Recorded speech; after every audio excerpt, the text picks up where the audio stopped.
Saludos, camaradas. ¿Qué tal estáis? Espero que vaya todo bien, que vaya todo perfectamente.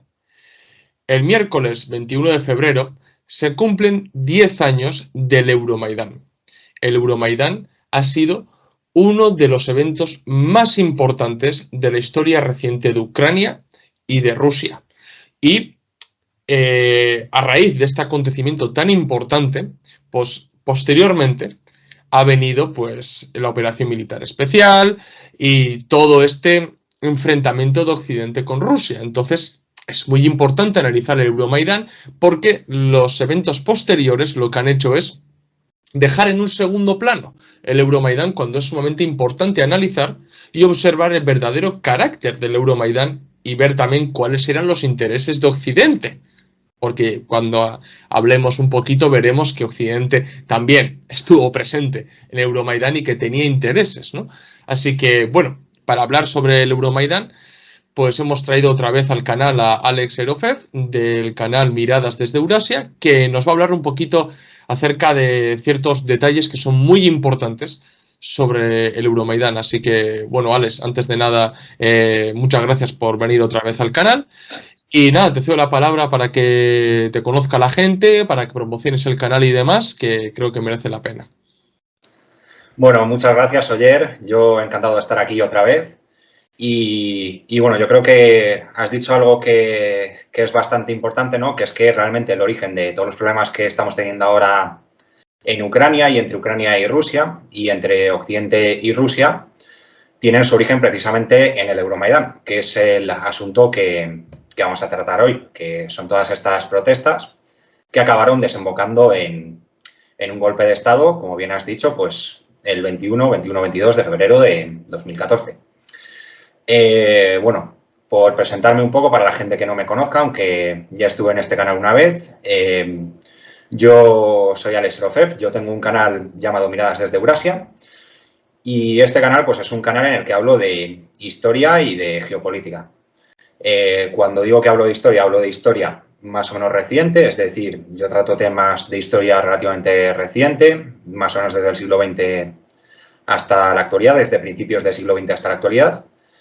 Y bueno, de momento he tratado sobre todo los conflictos del espacio soviético y ahora mismo me estoy centrando bastante justo en el tema que vamos a tratar hoy, que es el tema de Ucrania. Así que si os gusta la entrevista, pues os animo a que os paséis luego por mi canal y que le echéis un vistazo. Sí, la verdad que yo invito a la gente a que se pase también por el canal de Alex porque merece la pena. Sobre todo has dedicado unos cuantos vídeos a hablar sobre la historia reciente de Ucrania, que merece la pena. Pues entenderla, ¿no? Porque podemos entender también la Ucrania de hoy, ¿no? Y bueno, pues ya centrándonos un poquito acerca del Euromaidán, pues te voy a hacer la siguiente pregunta, que es una pregunta para contextualizar a la gente y para que se dé cuenta por qué será. Bien, este golpe de Estado, como bien has indicado tú, ¿no? Que poca gente habla, lo caracteriza como golpe de Estado, pero realmente lo fue, ¿no? Entonces, a ver, Alex, ¿cómo era la situación política en Ucrania antes del Euromaidán y qué disputas políticas existían dentro de la política ucraniana para que se diera efectivamente el Euromaidán? Bueno, pues como probablemente mucha gente sepa, Ucrania estaba dividida políticamente en dos bloques antes del Euromaidán. Habrá gente que a lo mejor no conozca mucho sobre Ucrania y sí que se crea la versión oficial de que Ucrania es un país unido y que todos los ucranianos ahora mismo odian a Rusia y que todos desean integrarse en las estructuras occidentales, pero la realidad es que Ucrania siempre ha sido un país dividido y Ucrania siempre ha sido un país dividido políticamente entre un bloque pro-occidental y un bloque prorruso. El bloque pro-occidental agrupaba a todas esas zonas del oeste y del centro de Ucrania. El bloque occidental defendía un nacionalismo ucraniano más antiruso. Ellos defendían una identidad ucraniana contrapuesta a Rusia, defendían que la nación ucraniana no tenía nada que ver con la rusa. Este bloque defendía que la cultura ucraniana debería estar por encima de la rusa, porque eso también es importante. En Ucrania no todos hablan ucraniano ni todos tienen la cultura ucraniana, digamos, sino que todas las zonas del sureste de Ucrania, que ahora hablaremos de ello también, son zonas donde mayoritariamente se habla ruso. Este bloque, desde el punto de vista histórico, tendía bastante al revisionismo, es decir, que para estos sectores los héroes a nivel histórico no fueron los ucranianos que lucharon en el Ejército Rojo a favor de la Unión Soviética contra la Alemania nazi durante la Segunda Guerra Mundial, sino que en algunos casos de los sectores más extremos eran incluso aquellos que colaboraban con los nazis. Y este bloque, a nivel económico, todas esas zonas que conforman este bloque son zonas muy agrarias y a nivel de política internacional, pues este bloque, las fuerzas políticas que conforman este bloque, siempre han defendido que Ucrania debería formar parte de la Unión Europea y de la OTAN. Y bueno, como veremos ahora, pues lo económico y lo geopolítico aquí y lo cultural incluso aquí está bastante relacionado. Por otro lado, tenemos el bloque prorruso y este bloque que agrupa las zonas del sureste de Ucrania. En estas zonas la gran mayoría de la población habla ruso, tiene una cultura muy parecida a la rusa. El bloque político prorruso siempre ha defendido que Ucrania debía tener buenas relaciones con Rusia, ha defendido una identidad ucraniana próxima a la rusa, no a lo mejor idéntica, pero muy próxima a la rusa. A nivel internacional ha defendido que Ucrania debía mantener buenas relaciones con Rusia, incluso este bloque ha defendido que Ucrania debía formar parte de las estructuras lideradas por Rusia, como puede ser la Unión Económica Euroasiática o la OTSC. A nivel histórico, incluso aunque muchos que conformaban este sector prorruso no eran comunistas, desde el punto de vista histórico, los héroes seguían siendo los ucranianos que lucharon en la Segunda Guerra Mundial en el Ejército Rojo y defendieron a la Unión Soviética. Y económicamente son zonas muy industriales. Y esto es importante, esto de que las zonas del sureste son zonas muy industriales y las zonas occidentales son zonas agrarias es bastante importante porque al final todo está muy interrelacionado entre sí. Al final, esta industria que hay en las zonas del sureste de Ucrania es una industria que se construyó mayoritariamente durante la época soviética y es una industria que está orientada al mercado exsoviético y particularmente al mercado ruso. De ahí, pues también el interés en estas zonas de estar al lado de Rusia.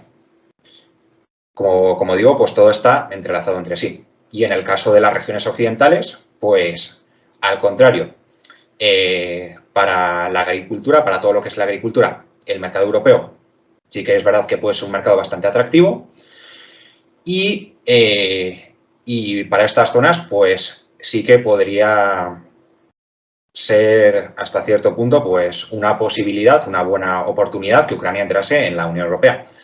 En cambio la industria ucraniana sería prácticamente imposible de reconvertir para hacerla homologable a los estándares europeos. La agricultura, por supuesto, pues también tendría que sufrir ciertas modificaciones porque debería hacerse aceptable. Debería cumplir quizás con ciertos controles de calidad que impone la Unión Europea, pero al final la agricultura es mucho más fácil de reconvertir que la industria. Y de ahí, pues digamos, esta sería más o menos la división que existía a nivel político en Ucrania. Como podemos ver, pues hay dos bloques claramente diferenciados. En principio no tendría por qué haber pasado lo que acabó pasando, pero, claro, al final había en Ucrania dos bloques que defendían proyectos de país completamente distintos y no tenía por qué acabar pasando lo que acabó pasando, pero siempre existió el peligro de que ocurriese algo como lo que fue el Euromaidán y como lo que fue posteriormente la guerra civil en el Donbass, en el este de Ucrania. Y antes del Euromaidán se dio también la Revolución Naranja, ¿no? Entre 2004 y 2005, ¿no? ¿Se puede trazar un hilo que conecte la Revolución Naranja con el Euromaidán de 2014? Bueno, realmente la Revolución Naranja sería justo cuando se fragua esa división entre el oeste y el este, ¿no? Entre todas estas zonas occidentales y todas estas zonas del sureste de Ucrania, porque antes, si nos vamos a los años 90, pues no existía esa división, ¿no? La división pues era más entre liberales y comunistas, por así decirlo, ¿no? Entre izquierda y derecha. Y claro, pues es justo con la Revolución Naranja cuando se consolida esa división de Ucrania entre dos bloques antagónicos. Sí, podríamos hablar de un hilo conductor entre ambas revoluciones porque al final, como digo, con la Revolución Naranja es cuando se consolida esta división de Ucrania. La Revolución Naranja también es la primera revolución de color que ocurre en Ucrania. Es la primera revolución detrás de la cual está Occidente también, cuando Occidente intenta atraer, ¿no? O incluso poner a Ucrania bajo su órbita, ¿no? Lo que pasa es que todavía no lo consigue porque luego las elecciones de 2010 pues vuelven los prorrusos al poder, gana las elecciones Viktor Yanukovych. Pero sí que se podría decir, aunque yo diría que el origen de todos los problemas que está habiendo ahora en Ucrania, entre Ucrania y Rusia, entre Occidente y Rusia, están en el Euromaidán. Yo no me retroiría tanto a la Revolución Naranja. A su vez, sí que podríamos decir que el origen del Euromaidán, de alguna manera, está bastante ligado también a la Revolución Naranja. Y, por ejemplo, pues todo el tema este del revisionismo histórico del que he hablado antes, de la rehabilitación de algunas figuras bastante polémicas, como puede ser la de Stepan Bandera, de la cual pues ya justo hablamos en el anterior vídeo que hicimos juntos en este canal, pues todo comenzó precisamente con Yushchenko, que fue el presidente que llegó al poder durante la Revolución Naranja. Entonces, sí, como digo, el origen de todos los problemas actuales lo situaría concretamente en el Euromaidán, pero si nos vamos un poco más atrás, pues el Euromaidán tampoco se puede entender sin la Revolución Naranja, claro, por supuesto. Además, me ha parecido muy interesante, ¿no? Cuando has hablado de la división existente en Ucrania entre el lado este y el lado más occidental, ¿no? Determinado también por modelos económicos, ¿no? O sea, que eso también demuestra, ¿no? La vigencia de que, al fin y al cabo, las relaciones económicas suelen también tener su extrapolación, ¿no? Al fin y al cabo, en la política, ¿no? Y en esa vida social de los países o naciones, y en este caso dentro de un mismo país, pues realidades sociopolíticas distintas, determinadas por distintas economías también, ¿no? Y bueno, has hablado un poquito acerca del ambiente político, por llamarlo de alguna manera, de Ucrania antes del Euromaidán, pero ¿cuáles fueron los factores decisivos, ¿no? Para que comenzara el Euromaidán? Bueno, pues para hablar del comienzo del Euromaidán tenemos que remontarnos a 2010, que es cuando gana las elecciones el candidato prorruso, por así decirlo, Viktor Yanukovych. Es bastante curioso porque si tú lees los medios de comunicación, ¿no? Ves los medios de comunicación, pues probablemente veas que la versión oficial te pinta a Yanukovych como poco menos que directamente un títere de Putin, o te lo pinta como un prorruso radical. Pero lo cierto es que la cosa es que Yanukovych acabó siendo bastante menos prorruso de lo que supuestamente era al principio. ¿Por qué digo esto? Porque en lo que es el plano geopolítico y militar, Yanukovych sí que defendió que Ucrania debía ser un estado neutral. De hecho, todos los institutos que crea Yushchenko para integrar a Ucrania en la OTAN, una de las primeras medidas que toma Yanukovych es disolverlos. Luego sí que es verdad que hay un momento en el que como que coquetea con la OTAN, pero es más bien por presionar a Rusia y obtener una serie de concesiones. En el plano geopolítico y militar, Yanukovych sí que es verdad que defendió que Ucrania debía ser un estado neutral. Sí que es verdad que en el plano geopolítico y militar podría considerarse más o menos como prorruso. Pero en el plano económico, Yanukovych aceptó y compró que Ucrania debía entrar en la Unión Europea. Por eso digo que al final Yanukovych acabó siendo mucho menos prorruso de lo que defendía al principio, ¿no? y aquí te lo pintan con poco menos que un títere de Putin, pero en realidad Yanukovych quería que Ucrania entrase a la Unión Europea, al igual que lo que era la oposición pro-europea de entonces. O sea, en eso coincidía con ellos. Lo que pasa es que Yanukovych quería que Ucrania entrase a la Unión Europea, pero aunque quería que Ucrania entrase a la Unión Europea, no estaba dispuesto a que Ucrania entrase a la Unión Europea a cualquier precio. Entonces, llegamos al año 2013 y está sobre la mesa la firma del llamado Acuerdo de Asociación con la Unión Europea, que digamos que tú para entrar a la Unión Europea tienes que firmar una serie de acuerdos, ¿no? Primero firmas uno, luego firmas otro, ¿no? Hay una serie de pasos. La firma de este acuerdo no implicaba la entrada directa en la Unión Europea, pero bueno, era el primer paso para acercarse a la Unión Europea, ¿no? Y estaba sobre la mesa en ese momento la firma de este acuerdo de asociación. ¿Qué pasa? Que la firma de este acuerdo de asociación iba a implicar que Ucrania, aunque todavía no entrase del todo en la Unión Europea, se vinculase al espacio económico europeo.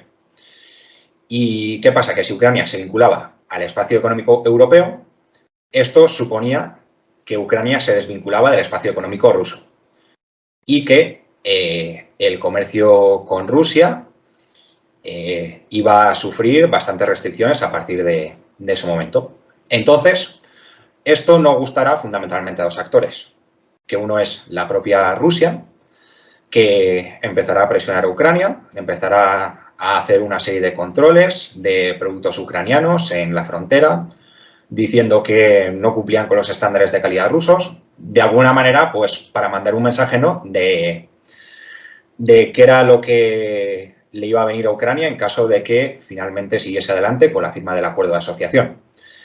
Y el otro gran actor que se oponía al acuerdo de asociación y cuya oposición al acuerdo de asociación probablemente fuese bastante más importante que la oposición de Rusia, eran precisamente todos estos empresarios industriales de los que he hablado antes, ¿no? Todo este sector industrial de Ucrania, que se oponía a la firma del acuerdo de asociación porque eso iba a suponer la pérdida del comercio con Rusia, y la industria ucraniana iba a ser, era imposible de reconvertir para que fuese homologable al mercado europeo. De hecho, es bastante, y bueno, el acuerdo de asociación significaba, y al final acabó desembocando en eso, se podría decir, en la desindustrialización de Ucrania. De hecho, es bastante curioso esto a mí me recuerda bastante a España, ¿no? Yo siempre veo muchos paralelismos entre lo que le exigía la Unión Europea a Ucrania en ese momento y lo que le exigió a España en su día, ¿no? Porque España también en los años 80 tenía mucha industria y básicamente lo que le dijo la Unión Europea a España era que desindustrialízate y dedícate al turismo y a la hostelería, que es a lo que te sabes dedicar.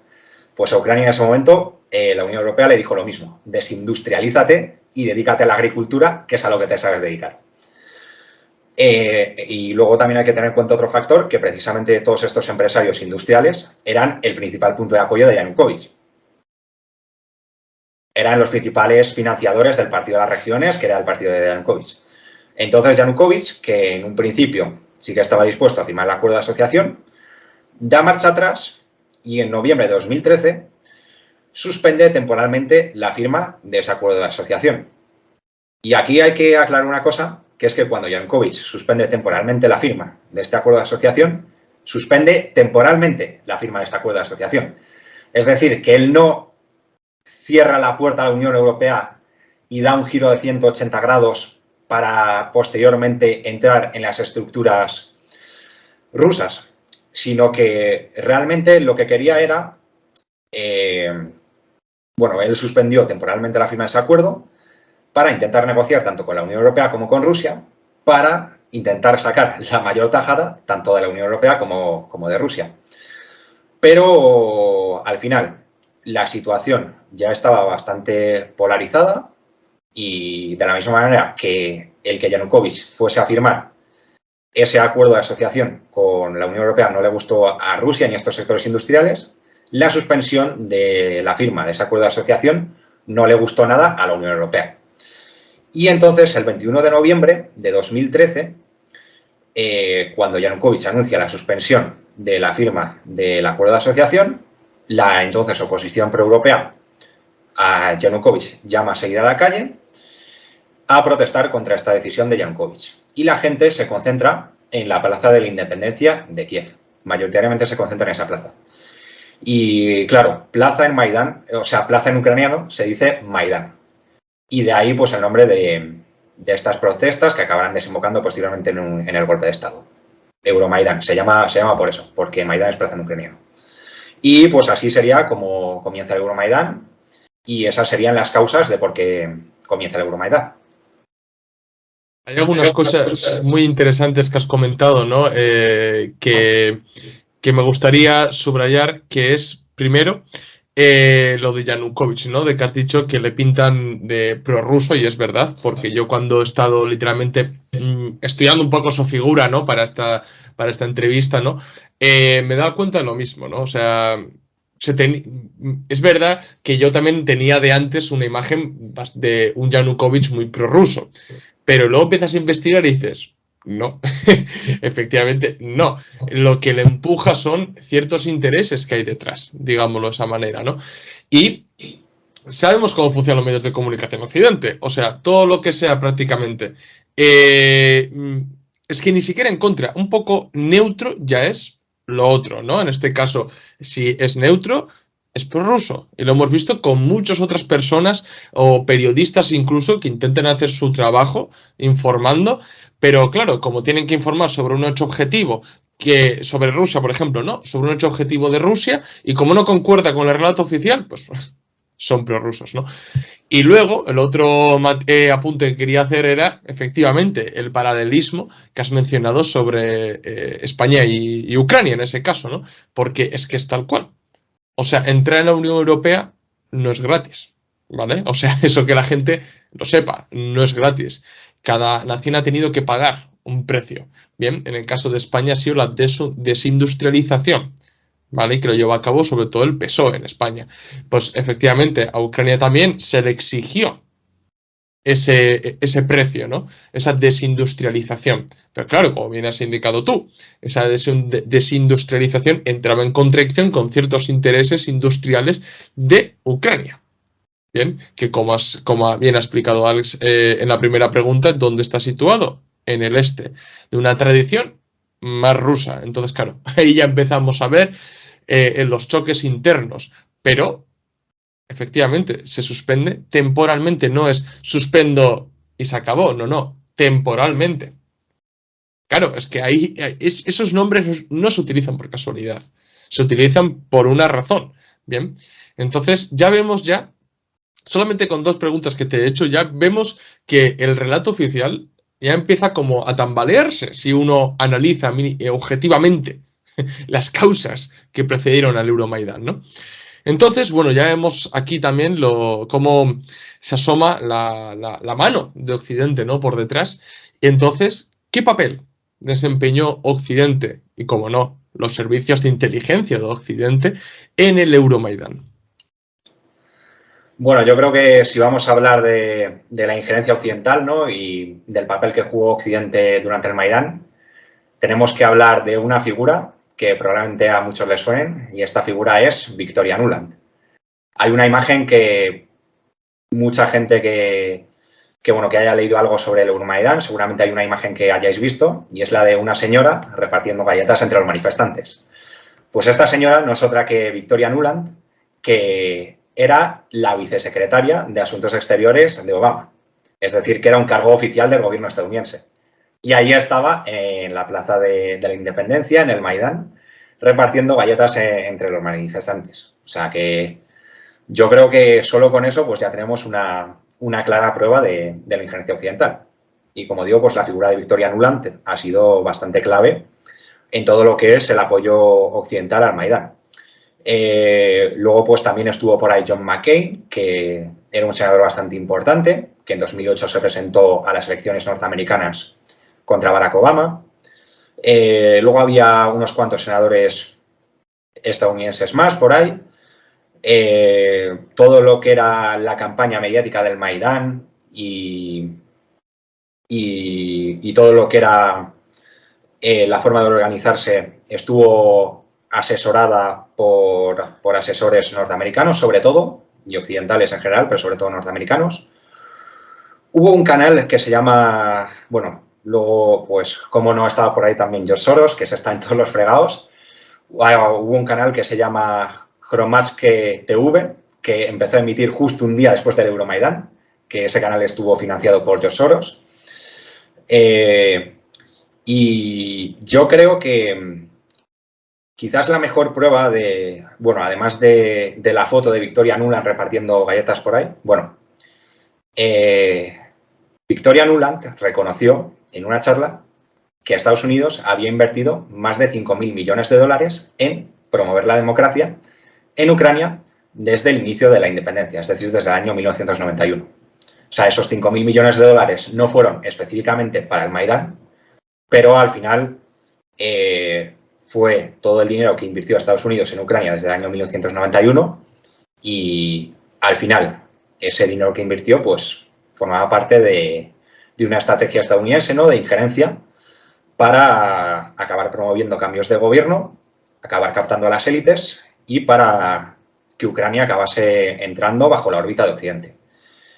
Y luego, lo que quería decir, justo la mejor prueba de la injerencia de Occidente, de Estados Unidos en particular, en el Maidán, junto a esa famosa foto de Victoria Nuland repartiendo galletas, es una conversación filtrada a principios de febrero de 2014 entre Victoria Nuland, esta señora, como digo, y el embajador estadounidense en Ucrania, en la que hablan sobre el Euromaidán y hablan sobre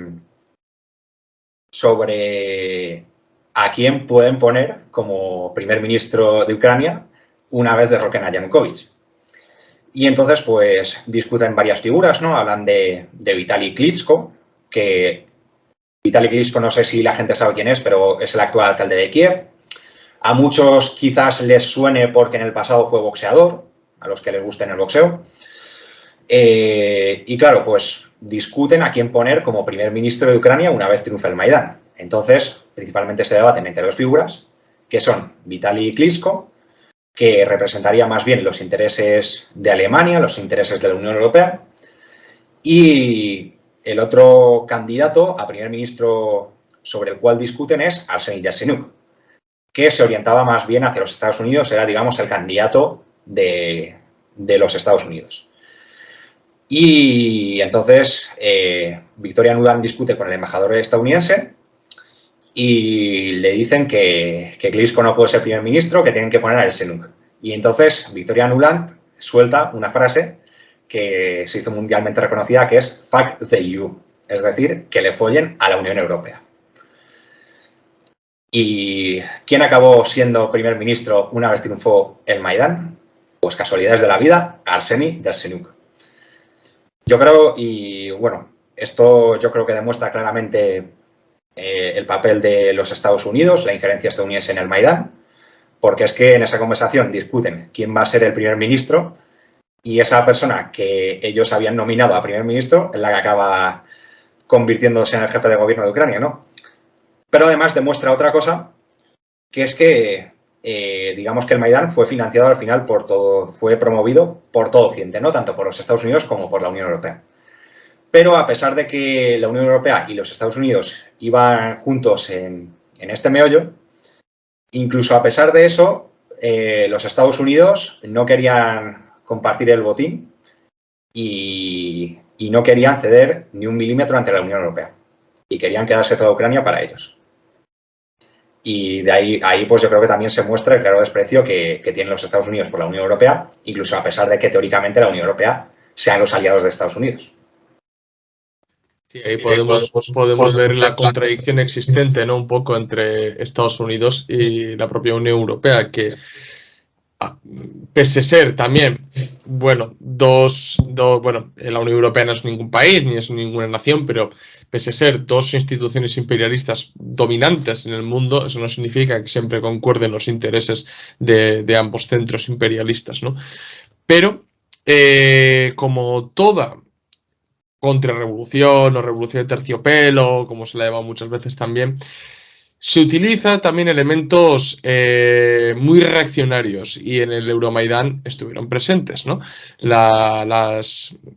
Estas organizaciones banderistas, ¿no?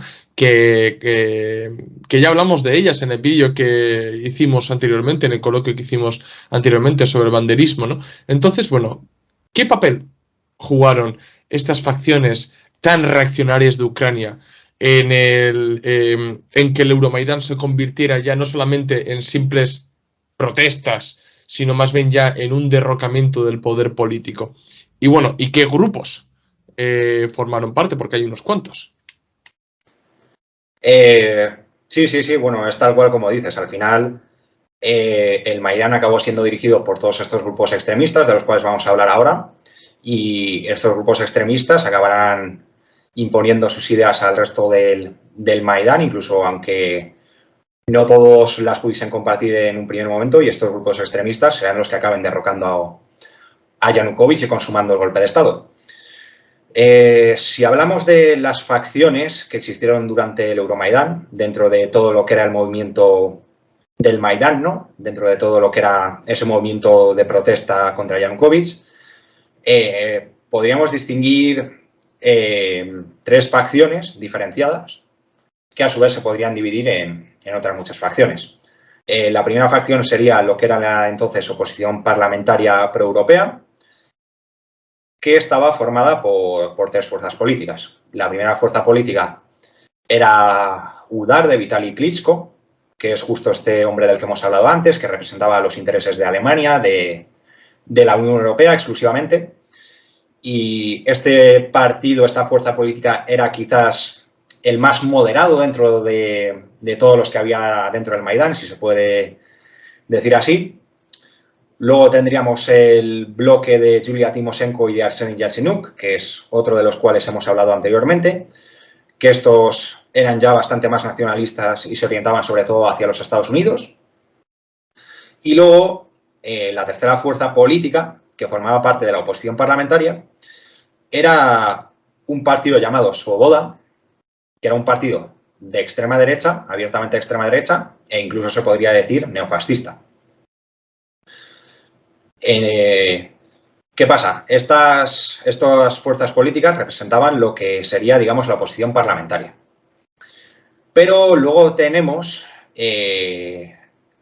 distintos grupos, que esto sería ya la otra facción, que no tenían representación parlamentaria, y estos grupos eran grupos extremistas, abiertamente neonazis, había muchos ultras de fútbol dentro de ellos, eran grupos bastante violentos. Y dentro de estos grupos habría que destacar sobre todo a una organización llamada Pravý Sektor, que se traduciría al español como sector derecho.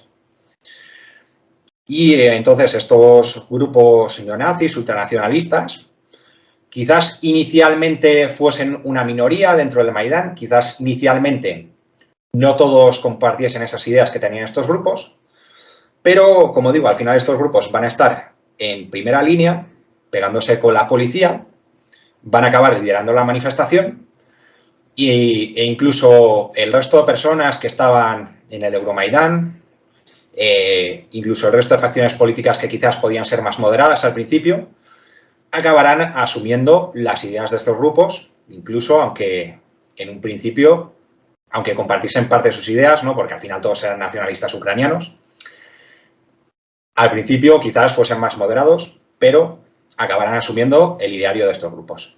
Y luego la tercera facción, por llamarlo así, aunque realmente no es una facción, serían ciudadanos que simplemente estaban descontentos con el sistema político de Ucrania, que no tenían ninguna afiliación política y que repetían consignas tipo abajo la corrupción, abajo la oligarquía, con la que seguramente muchos ucranianos, tanto en el oeste como en el este, estuviesen de acuerdo. Pero al final, ¿qué pasa? Que estas personas no tenían ninguna afiliación política y por mucho que repitiesen consignas, que en principio, concretamente estas consignas sí que pueden ser positivas, ¿no? Por mucho que repitiesen estas consignas, no estaban organizados políticamente, mientras el resto de facciones, y en particular todos estos grupos extremistas, ultranacionalistas, neonazis, sí que lo estaban. Y esto lo digo también porque hay mucha gente que trata de pintar al Euromaidan como una revolución popular y pone testimonios, ¿no?, de gente que estaba ahí, que no tenía ninguna afiliación política. Pero claro, esto es igual que, por ejemplo, con las revoluciones árabes, con las primaveras árabes. También, quizás en Egipto, en Siria, en Libia, hubo gente que simplemente eran ciudadanos descontentos, que no tenían ninguna afiliación política, que no tenían por qué ser extremistas, pero al final, ¿quién estaba políticamente organizado en Siria, en Egipto o en Libia?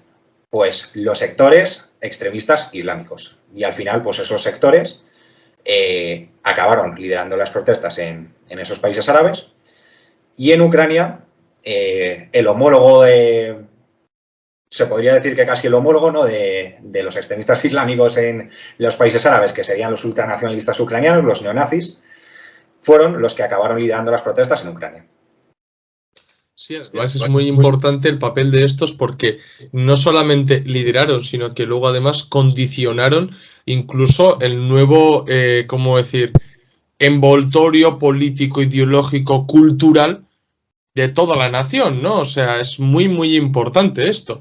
Y claro, incluso lo que has dicho al principio, poner en primer plano ya sus propios héroes, que ya vienen a ser colaboracionistas que caen completamente en ese revisionismo histórico que a raíz de, por ejemplo, lo que pasó a mediados del año pasado con lo de Canadá, en el que estuvieron aplaudiendo, por ejemplo, a un señor nazi, vimos cómo incluso toda la prensa occidental, para intentar, ¿cómo decirte?, limpiar la mierda soltada por Zelensky, literalmente, por decirlo de alguna manera, tuvieron incluso no, porque haber combatido contra la Unión Soviética no te hace nazi, y bueno, intentando lavar la cara a todos estos elementos, ¿no? Pues fueron precisamente estas facciones que has mencionado, que tal vez serían minoría, ¿no? Es que no lo vamos a negar, pero lo importante no es la cantidad, sino más bien el liderazgo y el poder que ejercen e influencia que ejercen dentro de estos movimientos, ¿vale? Precisamente, a ver, si uno entiende, por ejemplo, la teoría de vanguardia de Lenin, Lenin no apuesta por una gran cantidad de gente. Lo que apuesta es por una organización revolucionaria de revolucionarios profesionales, o sea, antepone la calidad a la cantidad. ¿Qué quiero decir con esto? ¿Por qué me he ido a Lenin? Porque así vais a entender, por ejemplo, que no hace falta mucha gente para tú dar un golpe de estado, una revolución. Necesitas gente organizada con ideas claras, estrategias y tácticas. Y esta gente precisamente lo tenía. Bien, luego es verdad que por encima luego estaban los intereses de Estados Unidos de por medio, otros títeres que ha mencionado Alex muy bien, pero al pie del cañón, como se dice, coloquialmente estaba esta gente. Bien, y luego también hace, si no recuerdo mal, 2 meses, una página web que se llama The Grey Zone, que recomiendo mucho a la gente también leer porque tiene artículos muy interesantes, publicó un artículo en el que dejaron bastante claro que la masacre de manifestantes que se dio durante el Euromaidan fue una operación de falsa bandera para justificar la destitución o el derrocamiento de Yanukovych, ¿no? Entonces, bueno, ¿cómo se orquestó esta operación de falsa bandera y cuál es la masacre a la que hace alusión este artículo? Bueno, la masacre a la que hace alusión este artículo es una masacre cometida el 20 de febrero de 2014, en la que unos francotiradores desconocidos, que durante mucho tiempo se vendió que esos francotiradores pertenecían a las fuerzas de seguridad de Yanukovych, pues la masacre consistió en que estos francotiradores comenzaron a disparar en masa a los manifestantes y cometieron una masacre de simpatizantes del Maidán. Por poner un poco en contexto, ya los días anteriores a este día 20 de febrero, ya se habían producido enfrentamientos muy fuertes entre las fuerzas de seguridad de Ucrania, bueno, en ese momento al servicio del presidente Viktor Yanukovych, y los manifestantes del Euromaidan. Pero cuando digo que se habían producido enfrentamientos violentos, no te hablo de que un manifestante le tiró una piedra a un policía o pelaron cuerpo a cuerpo, no. Te estoy hablando de enfrentamientos, de una verdadera batalla campal en la que incluso se utilizaron ambas armas de fuego por ambos bandos. porque hay que tener en cuenta también que los días anteriores se habían producido saqueos de almacenes de armas en las regiones occidentales de Ucrania. Y claro, sobre todo las jornadas del 18 y 19 de febrero fueron muy violentas, pero durante esas jornadas las fuerzas de seguridad prácticamente consiguieron vencer bueno, a lo mejor no consiguieron vencer del todo a lo que eran las fuerzas organizadas del Maidán, pero sí que atestaron un duro golpe a todo lo que eran estos manifestantes violentos y a todo lo que eran las fuerzas organizadas del Maidán, ¿no? Y claro, en ese momento parecía que Yanukovych iba ganando, ¿no? O sea, la protesta seguía, pero Yanukovych estaba en camino de desalojar la plaza del Maidán y de disolver las manifestaciones. Y precisamente por eso la entonces oposición ucraniana, la entonces oposición nacionalista y pro-europea ucraniana, organizó este atentado de falsa bandera. Que además, cuando nosotros calificamos a esta masacre cometida por francotiradores como atentado de falsa bandera, no estamos inventándonos ninguna teoría de la conspiración, sino que esto es algo que recientemente, hace unos meses, como bien indica el artículo de Grayson que has mencionado tú, ha sido la propia justicia ucraniana la que ha dictaminado que las fuerzas de Yanukovych no fueron responsables de esa masacre, que el hotel desde el cual se cometieron los disparos estaba en manos de la oposición y que no hubo ninguna orden por parte del gobierno de Yanukovych de disparar a los manifestantes. Por lo que, aunque la justicia ucraniana no lo diga abiertamente, nos da a entender que quienes realizaron esta masacre eran francotiradores al servicio de la entonces oposición pro-europea nacionalista ucraniana. Y claro, ¿qué significó esta masacre? Pues a nivel político, sobre todo, bueno, en esa masacre murieron, me parece que fueron 30 personas, algunos de los cuales eran policías, porque los francotiradores dispararon sobre todo a los manifestantes, pero también dispararon a los policías, digamos, para enfrentar, ¿no?, a ambos sectores. ¿Y qué significó esta masacre? Pues básicamente significó el desprestigio de Yanukovych, porque en ese momento todo el mundo acabó pintando a Yanukovych como un tirano que había disparado contra su propio pueblo, que había mandado a asesinar a su propio pueblo. El mismo discurso que hemos oído, por ejemplo, también con Gaddafi, por ejemplo. Y claro, eso significó que todo Occidente se echó encima ahora de verdad. Y eso significó, sobre todo, más importante a nivel político interno de Ucrania, que muchos de los parlamentarios del Partido de las Regiones y muchos de los oligarcas que hasta entonces habían apoyado a Yanukovych comenzasen a abandonarle. Y entonces, el día 21 de febrero, Yanukovych se ve forzado, porque ahora se encontraba en una posición de debilidad, a alcanzar un acuerdo con la oposición en la que fueron garantes Francia, Alemania y Polonia, según el cual Yanukovych accedía a prácticamente todas las demandas de la oposición, aceptaba que Ucrania siguiese el camino europeo, elecciones anticipadas, reducción de los poderes del presidente, pero Yanukovych todavía seguía siendo presidente, es decir, que asumía el programa de la oposición, pero todavía seguía siendo presidente. ¿Qué pasa? Que la que era entonces la oposición parlamentaria de Ucrania sí que aceptó esos acuerdos, pero todos estos grupos neonazis, todos esos grupos radicales, no la aceptaron. ¿Y qué pasa? Que una de las condiciones de esos acuerdos era que Yanukovych retirase las fuerzas de seguridad del Maidán y de todos los edificios gubernamentales que había en esa zona. ¿Qué pasa? Que en cuanto Yanukovych retiró a las fuerzas de seguridad de esos edificios y de esos lugares, todos estos grupos aprovecharon para asaltar estos edificios. Y claro, entonces no había nadie para contenerlos. Y Yanukovych, pues obviamente en ese momento temió por su vida y acabó huyendo del país. Y justo en ese momento cuando se consuma el golpe de Estado, que fue el Euromaidán. De ahí, pues, por eso, como digo, pues esta masacre fue clave para que acabase triunfando el Maidán. Porque si no se hubiese cometido esta masacre, quién sabe si Yanukovych hubiese podido acabar con esta protesta. A lo mejor habría conseguido disolver las manifestaciones. Claro, hasta ahora nos hemos centrado un poco en lo que había pasado en Kiev, y mucha gente puede preguntarse, bueno, vale, de acuerdo, entiendo el Euromaidán, entiendo que Ucrania con la subida al poder de la oposición más proeuropea y nacionalista, cambia, ¿no? En cuanto a política nacional, ideología, y adopta ya una postura más proeuropea nacionalista. Pero, ¿cómo se llega, ¿no?, a la guerra con el Donbass, ¿no? Pues bueno, para conectar esto, te voy a hacer la siguiente pregunta. ¿Por qué se extendió el conflicto a las regiones orientales, es decir, al Donbass? ¿Y cómo se conecta, ¿no?, el Euromaidán con la guerra del Donbass? Bueno, hay una cosa que has comentado antes, que creo que ha sido un comentario bastante acertado, cuando hemos hablado de las distintas facciones que conformaban el Maidán, ¿no?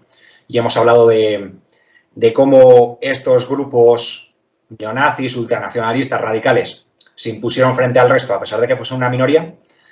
Y el comentario que has hecho, que como digo ha sido muy acertado, es que has dicho que el resto de grupos no solo asumieron los ideales de estos grupos durante el Euromaidán, sino que los asumieron también luego, y una vez llegó el nuevo gobierno al poder, comenzó a gobernar de acuerdo con esos ideales. Ese comentario tuyo creo que ha sido bastante acertado, porque es que es tal cual. ¿Y qué pasa entonces? ¿Qué pasó después con el Donbass y con todas las regiones del sureste de Ucrania? Pues que cuando triunfa el Euromaidán, hay muchas regiones de Ucrania, todas estas regiones del sureste de Ucrania, que no aceptan los resultados de este golpe de Estado.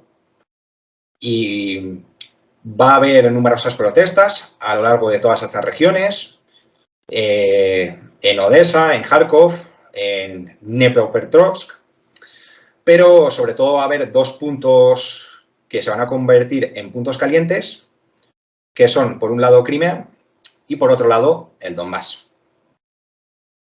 ¿Qué pasó en Crimea? Pues que en Crimea estaba la base naval de Sebastopol y estaba la flota del Mar Negro de Rusia, que la flota del Mar Negro pues estaba en Crimea porque Rusia en su día firmó una serie de acuerdos con Ucrania.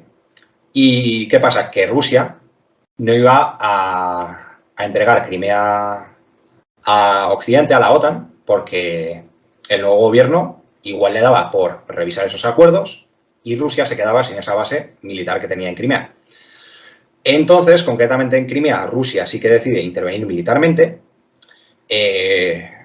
Por supuesto, que intervenga militarmente no quita que el apoyo popular de la población de Crimea a la intervención rusa fuese absoluto prácticamente, o sea, no enorme, sino absoluto. Más del 90% de la población de Crimea apoyaba la intervención rusa entonces. Pero las principales razones por las que intervino Rusia en Crimea fue para proteger esos intereses y proteger esa base naval del Mar Negro. ¿Y qué pasó en el Donbass? Bueno, el otro punto caliente va a ser precisamente el Donbass, que comprende las regiones de Donetsk y de Lugansk. ¿Y qué pasó en Donetsk y en Lugansk? Pues que estas protestas evolucionaron y bueno, y además estos manifestantes fueron exigiendo cada vez más demandas, ¿no? Empezaron a exigir una federalización de Ucrania, de momento no la independencia, es decir, que al principio todas las protestas que hubo en Donetsk y en Lugansk no eran a favor de la independencia ni a favor de Rusia, sino simplemente a favor de una autonomía. Y van a acabar proclamando la República Popular de Donetsk y la República Popular de Lugansk. ¿Y qué pasa? Que en este caso Rusia no intervendrá militarmente. ¿Por qué? Porque el Donbass no tenía esa importancia geoestratégica que sí que tenía Crimea. Entonces, en este caso, Rusia no intervendrá. Y bueno, una cosa bastante curiosa es que mucha gente, cuando habla de la guerra del Donbass, mucha gente del bando pro-ucraniano o pro-occidental, pro-OTAN, suele decir que la guerra del Donbass comenzó porque Rusia intervino en el Donbass. Pero es que en realidad la guerra del Donbass comenzó precisamente porque Rusia no intervino en el Donbass. Porque en Crimea Rusia intervino y ahí no hubo guerra. Porque entonces el ejército ucraniano era un ejército en un estado bastante eficiente que no tenía nada que hacer contra el ruso. Pero en el Donbass Rusia no intervino y, claro, ahí la máxima oposición que podía haber a Ucrania eran una serie de milicias que en ese momento estaban muy mal organizadas y entonces Ucrania decide mandar a su ejército a reprimir a la población civil. que hay que recordar una vez más que era población civil que protestaba de manera bastante pacífica, que como mucho había asaltado una serie de edificios públicos, pero es que eso era exactamente lo mismo que habían hecho los manifestantes del Maidán, y como mucho había algunos grupos muy reducidos que tenían armas ligeras, pero nada de material pesado, por ejemplo, y Ucrania lo que hace es declarar la operación terrorista. Para Ucrania eso era terrorismo, pedir una autonomía para el Donbass era terrorismo, y decide mandar al ejército ucraniano a reprimir a la población civil. Y en ese momento es cuando empieza la guerra del Donbass, en abril de 2014 concretamente. Claro, o sea, lo que la gente tiene que darse cuenta aquí, para que veáis que los relatos oficiales no se sostienen ante un análisis mínimamente objetivo, es que, primero, como bien ha indicado Alex, o sea,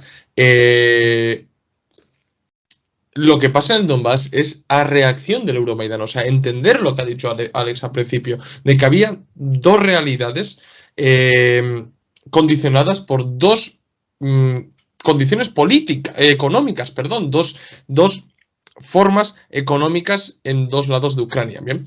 Entonces, claro, cuando se da este Euromaidan, bien, que no es únicamente un golpe de Estado, un derrocamiento de un presidente, es mucho más que eso, es lo que he dicho yo, es el cambio sociopolítico, ideológico y cultural de un país.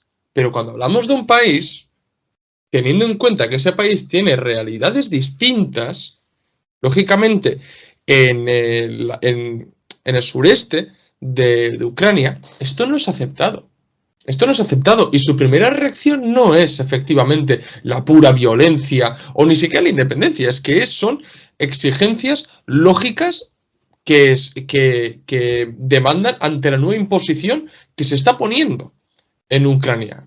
Bien, entonces, como podemos ver, hay un proceso en el Donbass en el que se exige autonomía, federalización, tal, y cuando ya se ve que eso es imposible y la actitud de los nuevos mandatarios ucranianos es ya ir a por todas en Ucrania, es decir, masacrarlo, al fin y al cabo todo lo que sea oposición, porque recordaros una cosa, no solamente hubo oposición en el Donbass, hubo oposición también en otros lados de Ucrania que también fueron aplastadas. Entonces, claro, esto es muy importante porque es una camarilla nacionalista pro-occidentalista, apoyado por sus perros de presa, que son los que hemos mencionado antes, los que ha mencionado Alex antes, pero son, al fin y al cabo, una camarilla que toma el poder en un país. Contra toda una población que puede tener más filias nacionalistas, derechistas, pero que hasta entonces no tenía esa doctrina oficial de Estado que tiene hoy Ucrania. Bien, que es banderista, ultranacionalista, occidentalista, e incluso ha llevado a Ucrania valores progresistas europeos, progresistas me refiero posmodernistas y demás, de Europa, que en Ucrania no han existido ni tiene apenas cabida en el mundo eslavo hoy en día, ¿no? Entonces, claro, ahí vemos ese cambio, esa reconfiguración en Ucrania. Entonces, a lo que voy es que lo que sucede en el Donbass prácticamente es defensivo. O sea, lo que llegan a emplear es que es puramente defensivo. Bien, y la constitución de repúblicas populares, es decir, la realización de referéndum y demás, es defensivo. Porque si no se realiza eso, se iba a borrar su característica, sus peculiaridades de la gente del Donbass, sabiendo que la mayoría de la gente del Donbass es de ascendencia rusa, como se ha indicado y se ha demostrado a lo largo de la historia de todo este conflicto, ¿no? Entonces, has mencionado, ¿no?, una cosa que me ha parecido muy interesante, que precisamente la guerra comenzó porque no intervino Rusia, ¿no? Entonces, ¿cuál crees que es la diferencia del 2022 para que intervenga Rusia y la de entonces, en 2014, para que no interviniera Rusia en el Donbass? Bueno, pues como digo, la cosa es que Rusia en 2014 intervino en Crimea, porque Crimea sí que tenía esa importancia geoestratégica de la que he hablado, pero el Donbass realmente no tenía esa importancia geoestratégica. O sea, por esa razón, pues Rusia no intervino en 2014. Y otra razón por la que Rusia no intervino en 2014, pero sí lo hizo en 2022, es por la cuestión económica, ¿no? Porque, claro, ahora nosotros, cuando nos ponemos a hablar de las sanciones europeas a Rusia, ¿no? Prácticamente nos entra la risa, ¿no? Porque son sanciones que le hemos puesto nosotros a Rusia, le ha puesto la Unión Europea a Rusia, pero son sanciones que nos han acabado golpeando más a nosotros que a la propia Rusia. O sea, es bastante irónico, la verdad, pero bueno. ¿Pero qué pasa? Que esa ha sido la situación en 2022, ¿no? Porque en 2022, desde el año 2014 hasta el año 2022, Rusia ha llevado a cabo una serie de medidas económicas y de medidas políticas en todos los ámbitos para protegerse en caso de que la Unión Europea le aplicase las sanciones que le ha acabado aplicando. Pero ¿qué pasa? Que en 2014 no fue así. Y en 2014, las sanciones que le aplicó la Unión Europea a Rusia por la intervención en Crimea sí que fueron sanciones que no hundieron, pero sí que dañaron bastante la economía rusa. Entonces Rusia sí que entró en recesión durante el año 2014, me parece que fue. Entonces, una de las razones principales por las que Rusia tampoco quiso intervenir en el Donbass en 2014 fue precisamente esa, porque el ejército ruso estaba muchísimo más preparado entonces para derrotar al ejército ucraniano que ahora, pero económicamente Rusia estaba muchísimo menos preparada para la guerra económica con Occidente, que en 2022 la situación fue exactamente la inversa.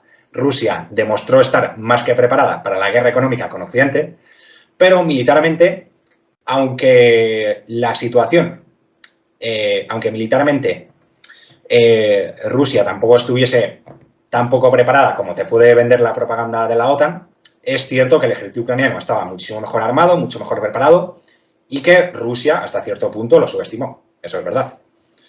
Entonces, principalmente, pues esas serían las razones de por qué Rusia no intervino en 2014, pero sí intervino en 2022. Y hay que añadir otra razón más, que es que realmente Rusia, aunque aquí te pinten a Putin como un ultranacionalista ruso, como alguien que dentro de Rusia representa a una de las opciones más extremistas, realmente dentro de lo que es el panorama político ruso, Putin es un político bastante moderado, ¿no?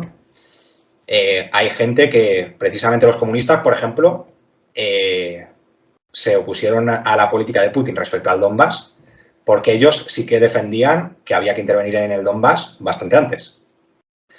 Entonces, ¿qué pasa? Que Putin, desde el 2014 hasta el 2022, apostó por el cumplimiento de los acuerdos de Minsk, que digamos que cuando acaba la fase activa de la guerra del Donbass, que es en febrero de 2015, Ucrania y el Donbass firman una serie de acuerdos, que son los acuerdos de Minsk, según los cuales el Donbass se debería reintegrar en Ucrania, pero dentro de Ucrania debería pasar a tener una autonomía. ¿Qué pasa? Que Putin confió también en que se cumpliesen esos acuerdos y en que el Donbass volviese a Ucrania. ¿Por qué quería Putin que el Donbass volviese a Ucrania? Porque si el Donbass volvía a Ucrania, aumentaría el peso electoral de los partidos prorrusos en Ucrania y entonces los partidos prorrusos en Ucrania podían tener la posibilidad de volver al poder por medio de unas elecciones democráticas. Pero ¿qué pasa? Que al final en Ucrania no había ninguna democracia, aunque te cuenten aquí que Ucrania es un país democrático, es incluso más autoritario que Rusia en muchos aspectos. El que era el jefe de la oposición ucraniana, Víctor Medvedchuk, fue directamente primero arrestado en su domicilio, luego encarcelado y luego directamente torturado. Los medios de comunicación prorrusos fueron prohibidos. Y luego, aparte, Ucrania demostró que no tenía ninguna intención de cumplir con los acuerdos de Minsk. De hecho, justo en 2021 es cuando el gobierno de Zelensky, miembros del gobierno de Zelensky, empiezan a emitir una serie de declaraciones en las que dicen que no quieren cumplir los acuerdos de Minsk. Y para el año 2022 había quedado bastante claro que Ucrania no iba a cumplir los acuerdos de Minsk y que se estaba armando de cara a recuperar el Donbass militarmente y de cara a un conflicto con Rusia. Y luego pues también estaba el tema de que Ucrania tenía la intención de entrar en la OTAN.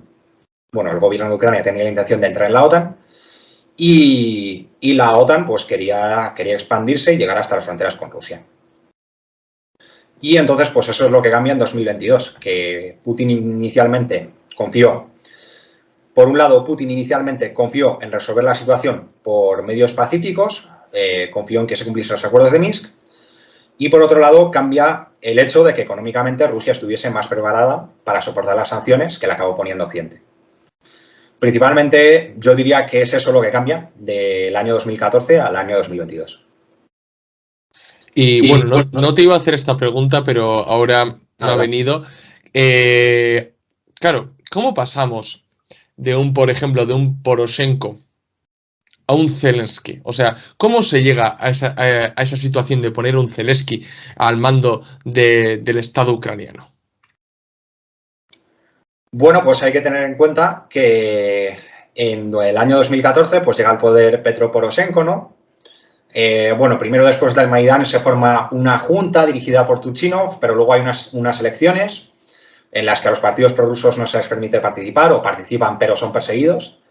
Y en esas elecciones gana Petro Poroshenko, que es un presidente que acaba llevando una política bastante nacionalista, ¿no? Pues la que has comentado antes, de reivindicar a Stepan Bandera, perseguir el ruso a nivel oficial. Realmente, aunque la guerra del Donbass la inicia Turchinov, que es el predecesor de Poroshenko, el grueso de la fase activa de la guerra del Donbass se lleva a cabo durante el mandato de Poroshenko. ¿Y qué pasa ahí? Y bueno, también Poroshenko a nivel social implementa una serie de medidas que le recomienda el FMI que acaban hundiendo la economía ucraniana, la población ucraniana se acaba volviendo muchísimo más pobre. Luego, pues también la ruptura de lazos con Rusia a nivel económico influye en eso, ¿no? En que la población ucraniana se vuelva más pobre. Y claro, entonces para el año 2019, que es cuando se debían celebrar las siguientes elecciones de Ucrania, la figura de Poroshenko estaba muy desgastada. Y realmente la población ucraniana en ese momento, la gran mayoría de la población ucraniana, incluso mucha gente de las regiones más occidentales quizás no, pero por ejemplo de las regiones centrales, estaba cansada de todo este nacionalismo ucraniano radical y era favorable, pues, no necesariamente a dar otro giro radical a favor de Rusia, pero sí a acabar la guerra del Donbass, alcanzar un acuerdo, bueno, no alcanzar un acuerdo porque el acuerdo ya estaba, pero cumplir los acuerdos de Minsk, o alcanzar otro tipo de acuerdo con Rusia, tener buenas relaciones con Rusia, dejar de perseguir al ruso, porque es que al final el ruso, hemos hablado de que lo hablan en las zonas del sureste de Ucrania, pero es que en las zonas occidentales hay mucha gente que habla ruso también. Por ejemplo, Kiev es una ciudad que, aunque políticamente sea pro-occidental, la gran mayoría de la población de Kiev habla ruso también. Entonces, pues en ese contexto es cuando surge la figura de Zelensky, ¿no? Que representa también un movimiento político pro-occidental, por así decirlo, pero menos nacionalista. Y luego, además, pues además de representar esa tendencia, Zelensky también estaba financiado originalmente por otro oligarca, que se llama Igor Kolomoisky, que a su vez estaba enfrentado con Poroshenko, que Poroshenko era directamente un oligarca, o sea, era político y oligarca a la vez. Y claro, pues en ese contexto es cuando gana las elecciones Zelensky. El Zelensky de 2019 no tenía nada que ver, por lo menos de cara a la galería, con el Zelensky de hoy. O sea, Zelensky llegó al poder con un programa completamente distinto, de poner fin al conflicto, dejar de perseguir el ruso, aunque luego no fuese tampoco prorruso radical, pero sí llegó al poder con un discurso bastante más conciliador. De hecho, lo que hemos hablado antes de que a cualquiera que no fuese nacionalista, los medios occidentales le consideraban como prorruso. Pues de hecho a Zelensky, por ejemplo, el Atlantic Council, que es el think tank de la OTAN, cuando llegó al poder, le llegó a calificar de prorruso también, curiosamente. Entonces, Zelensky gana las elecciones por esa razón. Lo que pasa es que al final da igual que Zelensky llegase al poder con el programa que llegó, porque en primer lugar tampoco tenía una gran intención de cumplirlo, y por otro lado, pues no le iban a dejar cumplirlo ni todos estos grupos ultranacionalistas, ni tampoco Occidente, porque estos dos actores estaban interesados en el enfrentamiento con Rusia. Claro, además, si veis vídeos del propio Zelensky de la campaña electoral y demás, os vais a dar cuenta de que vais a decir, a Zelensky lo han sustituido o es un doble o algo, ¿no? Porque efectivamente hay un vídeo en el que dice, pero en una entrevista, ¿cómo no vamos a hablar con Rusia, ¿no? ¿Cómo no vamos a negociar con Rusia, ¿no? Para poner fin al conflicto. Y ya vemos que precisamente ha sido el propio Zelensky uno de los que más trabas ha puesto ahora mismo para que no se negocie con Rusia. Bueno, que también ha venido determinado por las presiones que le han hecho desde Occidente. Pero bueno, que ha sido protagonista en todo eso ahora mismo Zelensky, ¿no? O también lo que decía Zelensky del ruso, ¿no? Que había que respetar el ruso y demás, y luego vemos, ¿no? Las cosas que hizo. Pero yo siempre he dicho que Zelensky, al fin y al cabo, como bien has indicado tú, era el reflejo político de la sociedad en ese momento, sociedad cansada ya de tanto desgaste bélico con la región más oriental, ¿no? Ya también cansada de ese carácter belicista que ha llegado a adoptar Ucrania con Poroshenko, ese nacionalismo exacerbado, ¿no? Y además un tío que es un actor, que le veían todos en televisión y demás, que caía medianamente bien y además es que tenía condición de ser un potencial títere de Occidente, pues es un reflejo del 2019. O sea, Zelensky es un reflejo de la situación de Ucrania del 2019. Un personaje necesario. Luego ya, como fue todo, es muy, pero que muy distinto. Y lógicamente lo que he dicho yo antes, que poco margen tenía Zelensky porque realmente los que empujaban por detrás a incumplir, bueno, que a ver si ha cumplido Ucrania alguna vez el acuerdo de Minsk, pero a incumplir ya abiertamente el acuerdo de Minsk y demás, no cabía en las manos de Zelensky, o sea, no estaba en la maniobrabilidad de Zelensky, sino más bien de todos esos poderes ultranacionalistas, por no decir directamente nazis, ¿no? Que se enquistaron dentro del aparato estatal, el ejército, la policía y demás de Ucrania, ¿no? Y ya, Alex, para terminar, para que la gente sepa, ¿no? Para que la gente se hace un repaso en el vídeo y compare lo que hemos hablado al principio con lo que está viendo de hoy, ¿no? ¿Cómo cambia internamente Ucrania a consecuencia del Euromaidán? Bueno, pues la Ucrania antes del Maidán era un país donde la gente podía hablar ruso y ucraniano más o menos libremente, ¿no? O sea, era un país, digamos, donde ambas culturas coexistían, ¿no? A ver, bueno, siempre hay matices, ¿no? Podemos hablar, pues, de determinadas políticas durante el mandato de Yushchenko, por ejemplo, pero bueno, más o menos, pues, ambas culturas coexistían perfectamente. Era un país en el que a nivel de memoria histórica los héroes de Ucrania eran los ucranianos que lucharon en el Ejército Rojo contra el fascismo y contra la Alemania nazi. Era un país que tenía todos los territorios que tenía de jure reconocidos internacionalmente, es decir, que tenía Crimea y el Donbass. En ese momento Crimea y el Donbass eran parte de Ucrania. Precisamente son los ultranacionalistas ucranianos los que hacen que Ucrania pierda Crimea y el Donbass y ahora también Gerson y Zaporozhye, ¿no?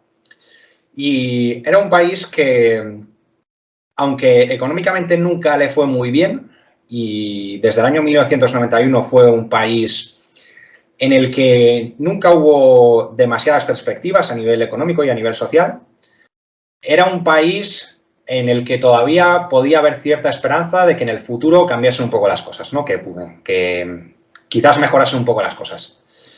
Y después del Maidán se instauró lo que se conoce como el régimen del Maidán o el régimen de Kiev. Es lo que has comentado antes, que realmente el Maidán no fue una operación de cambio de gobierno, como quizás sí fue la Revolución Naranja, sino que fue una operación de cambio de régimen, porque cambió toda la estructura del régimen a nivel político, social y cultural. Y la Ucrania después del Maidán, pues es una Ucrania ultranacionalista, donde comenzó a perseguirse el ruso, donde se glorificó y glorifica todavía a figuras ultranacionalistas que colaboraron con los nazis. Es una Ucrania que ha perdido varias regiones, o sea, al final buscando el enfrentamiento con Rusia ha acabado perdiendo bastantes regiones de su propio territorio y ya incluso antes de la guerra ya incluso, o sea, antes de la guerra, ya incluso antes de lo que es la intervención rusa, Ucrania era un país que a nivel económico no tenía ningún futuro. O sea, como digo, el cambio que produjo el Euromaidan en Ucrania fue claramente a peor. Y yo creo que solamente los más fanáticos verán algo positivo en todo lo que fue este proceso del Euromaidan. Y además lo que se ha dicho también, ¿no? Que Ucrania en parte se ha convertido en campo de entrenamiento incluso para los nazis de todo el mundo, ¿no? Que luego después han desperdigado por la mayoría de países de Occidente. Como veíamos hace unos meses, por ejemplo, unos nazis estadounidenses, ¿no? Que decían, no, yo voy a votar por Biden porque es el que va a seguir con la guerra en Ucrania. Yo he estado en Ucrania y demás. Se ha convertido literalmente en como la meca de los nazis, o sea, para que me entendáis, ¿bien? O sea, todos tienen que hacer un peregrinaje a Ucrania para entrenarse allí, todos los nazis, ¿no? Y luego desperdigarse en sus propios países e intentar hacer algo que bueno, ya sabemos cómo van a acabar muchos de ellos, ¿no? Entonces, bueno, Alex, ya vamos a ir terminando, no sé si quieres decir algo antes de que terminemos. No, la verdad es que no tengo nada que añadir. Lo único, pues lo que he comentado al principio de la entrevista, si os ha gustado este vídeo, os invito a que os paséis por mi canal, Miradas desde Eurasia, que, como digo, justo ahora estoy dedicando bastante atención a Ucrania. Prácticamente todos los vídeos que estoy sacando últimamente van sobre Ucrania, tanto sobre temas muy actuales como de temas que no son tan actuales pero que son necesarios para entender qué es lo que pasa ahora. Así que, como digo, si os ha gustado este coloquio, pues os invito a pasaros por mi canal y echarle un vistazo, si todavía no lo habéis hecho. Sí, yo también iba a hacer la misma recomendación, porque creo que si ven el coloquio, no, porque hemos hablado prácticamente la Ucrania postsoviética. Mal apenas hemos tratado tema de la Ucrania soviética y mucho menos de la Ucrania zarista, ¿no? Dentro del Imperio Ruso, ¿no? Pero sé que tienes vídeos tratando eso, entonces si alguno está interesado y quiere contrastar, por ejemplo, con las cosas que ha dicho Putin en la entrevista, ¿no? Pues tenéis varios vídeos de Alex con el que podéis contrastar la información y entender la historia de Ucrania de una manera objetiva y lejos de ese fanatismo prooccidentalista y nacionalista artificial que nos vende, ¿no? Zelensky y compañía, ¿no? Así que nada, os recomiendo que también paséis por el canal de Alex, Miradas desde Eurasia, y suscribiros también y seguir en las redes sociales, como no. Y nada, pues muchísimas gracias por aguantarnos hasta el final. Espero que os haya gustado. Si es así, dar like. Si sois nuevos, suscribiros al canal. Y recordad que en la descripción del vídeo tenéis enlace de PayPal para donarnos dinero, ayudarnos a crecer. También tenéis en la descripción del vídeo el enlace de los documentos y libros que tenemos a la venta.